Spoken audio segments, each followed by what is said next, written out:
Hey everybody, what is going on? I hope you guys are all doing well, and welcome to another tutorial video. In this video, I'll be explaining to you guys how you can add music to your Canva videos, so let's get right into it. As you can see, I have inserted a video of a different tutorial that I've made, and from here, I'll be explaining to you guys how you can add your music. What you want to do first is select the video itself, and now that it's selected, you want to locate your audio sort of tool. To do this, you go to your left hand toolbar, go into applications at the very bottom, and then you can scroll down and you'll see music or sound. You just want to click on that, and from here you can, well, enter whichever sound you want. You can search for the sound yourself. You can, well, choose from some of these suggestions. For example, let's say Arise.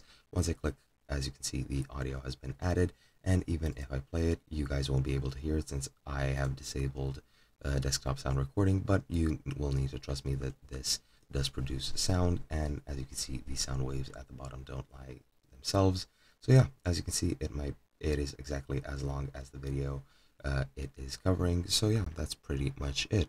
Hope you guys enjoyed, and I'll be seeing you guys in another video.